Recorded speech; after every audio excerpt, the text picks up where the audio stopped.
I have some breaking news for you. It has been officially confirmed that the Federal Reserve has raised interest rates by an additional 0.25%. The Fed funds interest rate has now reached 5.5%, the highest level seen in the past 22 years. Undoubtedly, higher interest rates can have implications for the economy, but the Federal Reserve asserts that this step is necessary to combat inflation. Behind closed doors, the Federal Reserve recently held a meeting where they thoroughly discussed the matter and subsequently made their decision public. Shortly, Jerome Powell, the chair of the Federal Reserve, will conduct a press conference. During this event, he will deliver prepared remarks and then participate in a Q&A session with reporters. The entire press conference is expected to last approximately 45 to 50 minutes. While we may already have an idea of what Powell will say, I am planning to create a separate video highlighting the key points of the press conference and providing my analysis. So, keep an eye out for that in my next video. Moving forward, the next Federal Reserve FOMC meeting is scheduled for September 20th, which is about 2 months from now. As of today, the Federal Reserve has not made a final decision regarding whether they will raise interest rates at that upcoming meeting. Following September 20th, there will be 2 more meetings this year, on November 1st and December 13th. Many people are wondering if today's interest rate increase was the last one in this economic cycle, and if not, when the next increase might occur, possibly in September, November, or December. During the press conference, you can expect Powell to reiterate certain points. It's almost a given.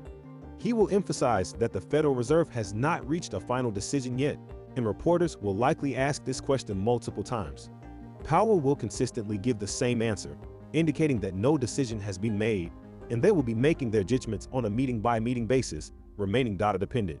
This approach allows him to maintain some flexibility and avoid backing himself into a corner. Moreover, Powell will acknowledge that inflation is indeed trending down, but he will point out that PCE inflation still remains elevated. Additionally, he will address the labor market, stating that it remains robust, yet tight. He will mention progress on inflation, but stress that there is still much work to be done. Until the next meeting in September, there will be a plethora of data to consider and analyze. We will see the second quarter GDP result, set to be released tomorrow, along with more PCE inflation reports, 2 more CPI inflation reports, and 2 more job reports. In addition, the Jackson Hole event is scheduled for August 24th to August 26th, although no concrete information has been disclosed yet. Despite the uncertainties, the next 2 months promise to be eventful, and I'll be here to keep you updated, ensuring you know what to anticipate. Now, let's delve into the next phase of the Federal Reserve's game plan. Initially, the Federal Reserve raised interest rates by 0.75% at each meeting, but they gradually slowed down the pace, first to 0.5%, then to 0.25%, and now they're further spacing out the rate hikes. While they are still implementing a 0.25% increase, they are no longer doing it at every meeting. As a result, we can expect to reach the peak interest rates of this economic cycle or tightening cycle sooner rather than later. Once we reach this peak, the Federal Reserve is likely to maintain the interest rates at that level for a considerable period. However, the duration of this holding pattern remains uncertain. It could be a few months or even extend beyond a year. According to market expectations, the Federal Reserve is anticipated to start cutting interest rates in March of 2024. If the last interest rate increase in this cycle occurs in September and they proceed with the cut in March, we would witness a pause of 6 months. On the other hand, if the final increase happens in November, the pause would last only 4 months. However, it's crucial to bear in mind that during the tightening cycle of 2006, the last time the Federal Reserve reached its peak interest rate, they paused for 9 months. So, this time around, if the pause is limited to 4 to 6 months, it could be relatively short in comparison. Keeping these factors in mind will help us understand how the Federal Reserve is shaping its approach as we navigate through this critical phase of the economic cycle. Certainly, you probably already have a sense of this, but if any major economic or financial disruptions were to occur, the Federal Reserve might consider a 4 to 6 month pause in interest rate hikes sufficient to support or even rescue the economy. However, it's essential to bear in mind that there's a possibility that today's interest rate increase may have been the last one in this cycle.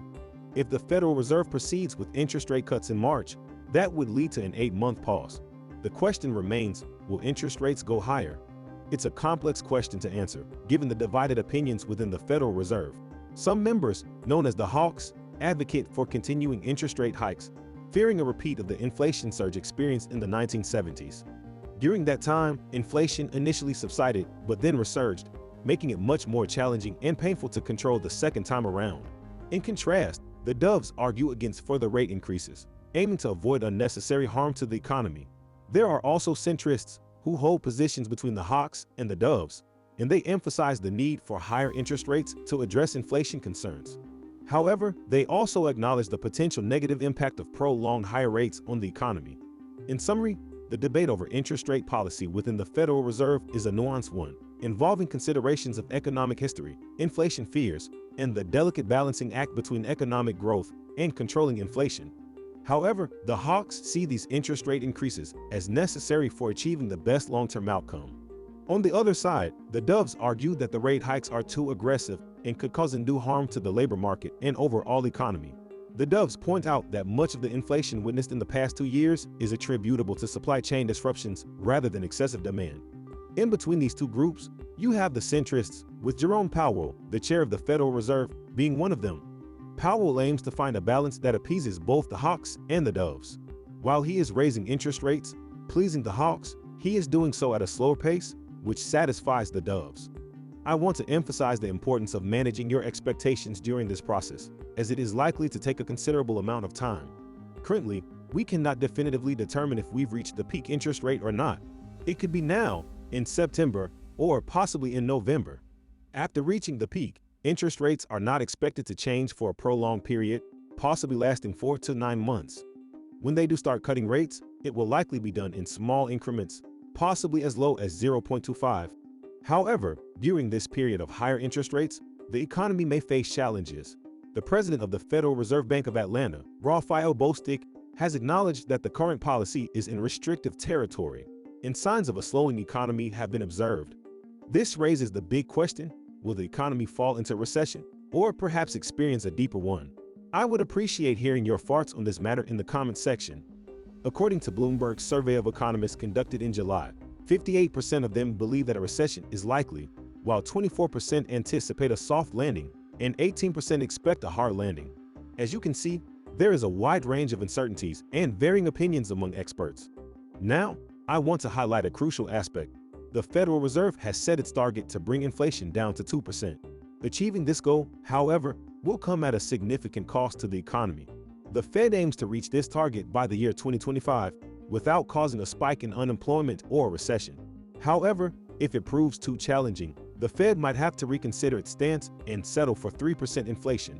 They may determine that a 2% target is not feasible without causing severe damage to the economy. Despite this, I've shown video clips of Jerome Powell emphasizing that the option of settling for 3% inflation is not even being considered. They are committed to reaching the 2% target. Nevertheless, Powell might be forced to reassess this position if the economy and labor market start to deteriorate rapidly. In my next video, I'll provide you with condensed highlights from the press conference, allowing you to hear directly from Jerome Powell himself. The press conference, which is around 45 to 50 minutes long, will be summarized in a 10 to 12-minute video. I am grateful for your support, and please don't forget to subscribe. If you have any thoughts on today's interest rate increase, I'd love to hear them. Thank you, and have a wonderful day. Thanks for watching. Until next time.